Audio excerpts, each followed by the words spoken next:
It's strange, isn't it? How loud the world can feel when everything is supposed to be quiet. You lie there in the dark, staring at the ceiling. No traffic, no voices outside, just the soft tick of the clock on your dresser, the refrigerator humming down the hall, the gentle rhythmic breath of someone beside you, if you're lucky enough to still have someone beside you. But somehow inside your body, something feels unsettled, as if sleep is just out of reach. As if your body forgot how to rest. And there it is again, 2 a.m., another night broken in half. If you've been there, if that moment feels familiar, leave a comment below. You're not alone, not even close. What's really happening here? We're told that poor sleep is a normal part of aging, that it's just how things are once you hit your 60s or 70s. But that's not the full story. Yes, our bodies change with age. Our sleep cycles shift. Melatonin production, the hormone that helps regulate sleep, declines as we get older. The pineal gland, nestled deep in the brain, no longer signals the same strong cues to wind down. So we tend to feel sleepy earlier and wake up more easily in the middle of the night. But there's more to it than just biology. There are tiny things we do without even thinking, that quietly sabotage our nights. A cup of tea too late in the evening, a bowl of fruit before bed, the soft glow of a TV left on in the background. All these seemingly innocent habits can throw off your internal rhythm, making you more likely to wake at the exact same hour, 2 a.m. The good news? Many of them are fixable, starting tonight. I remember a woman in Nova Scotia once told me her name was Helen, 74 years old, a widow living alone in a little cedar house not far from the water. She told me that for almost 10 years after her husband passed, she never slept through a full night. At first, she blamed it on grief. Then she thought maybe this is just how aging works. But the real culprit? A glass of wine she had every evening, sitting by the fireplace, watching the news. No one had ever told her that the way our bodies process alcohol changes drastically as we age. The liver works more slowly, enzymes decline, and so alcohol lingers, staying in the bloodstream longer, disrupting blood sugar levels, and interfering with sleep architecture. A 2021 study from the UCSF Division of Geriatric Medicine found that adults over 65 can take nearly twice as long to metabolize alcohol compared to someone in their 30s. That means that harmless glass of red wine at 8 p.m. might still be active in your bloodstream at 2 a.m., just as your body is supposed to be in deep rest. After reading about this in a local newsletter, Helen decided to stop drinking altogether, just to see what would happen. And within a week, for the first time in over a decade, she slept straight through the night. She said she cried when she woke up, not from sadness, but from the realization that it wasn't permanent, that her body was still capable of healing, of peace. And then there's the role of food. It's not just what we drink, it's what we eat and when. A lot of seniors choose fruit in the evening, thinking it's a light, healthy choice. And while fruits have vitamins, they also contain fructose, a natural sugar that needs to be processed by the liver and pancreas. When eaten close to bedtime, especially fast-digesting fruits like bananas, grapes, or watermelon, that sugar enters your system quickly. It spikes your blood glucose, then causes a crash. And here's the thing. Those crashes often happen around 2 to 3 a.m.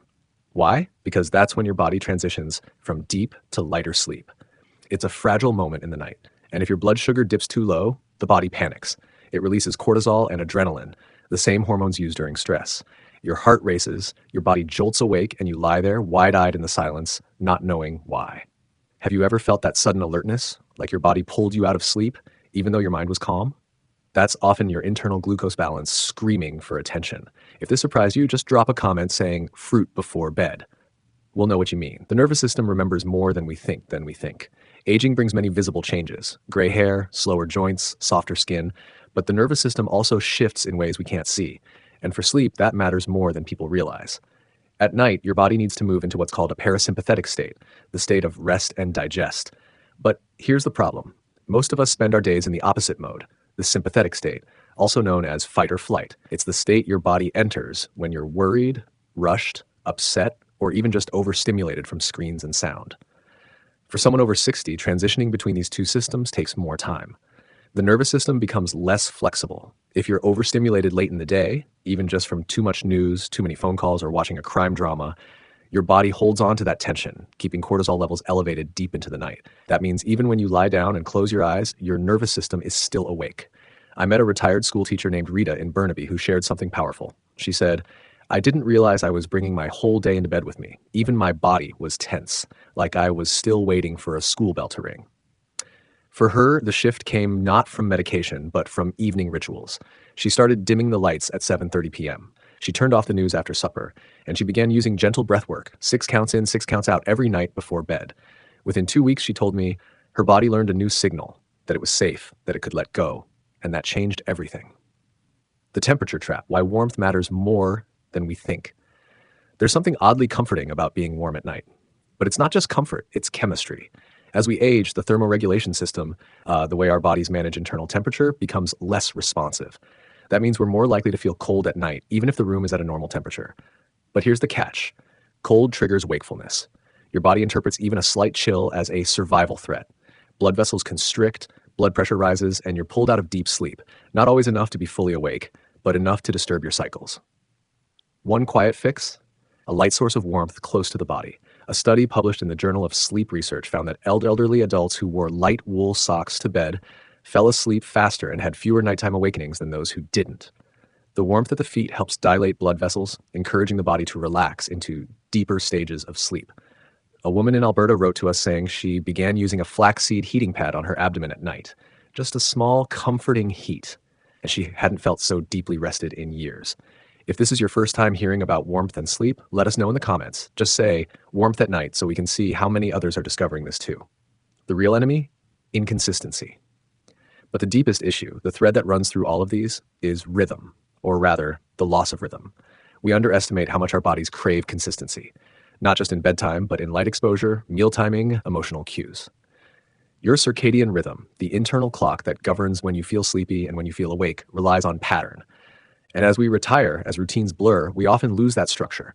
We stay up one night watching a documentary, then nap too long the next afternoon. We eat supper late one day, early the next, and slowly the rhythm erodes.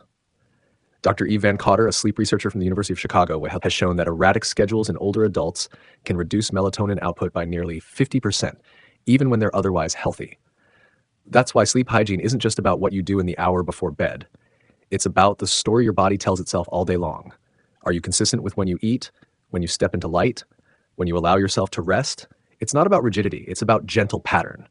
Like a familiar song the body can follow, a soft evening, a softer message, Hank tries. A friend of mine, 82, and always smiling, told me something once that I've never forgotten. At this age, I don't chase sleep. I welcome it like a guest. She prepares the way. A small candle, a few drops of lavender oil on a cloth beside her. She warms her hands and feet before bed. She doesn't look at the clock when she wakes in the night. She simply breathes gently and says to her body, "It's okay, you're safe, you can rest." There is wisdom in that, because sometimes healing sleep doesn't come from doing more, but from doing less, from softening our demands, from unlearning habits we were told were harmless, and making space for peace instead. Tonight, as you stand at the sink brushing your teeth or walk toward your bed and switch off the lamp, pause for a moment. Ask yourself, what have I invited into my night? Is it peace or pressure? Is it nourishment or noise? And if something in today's story resonated with you, even just a small piece, leave a comment below. Let us know what you've tried, what's worked, or even what you're still struggling with. This space, Comfort Corner, is for voices like yours. Because aging doesn't mean sleep has to vanish. It just means we have to listen a little more carefully, and sometimes fix the small things so rest can return.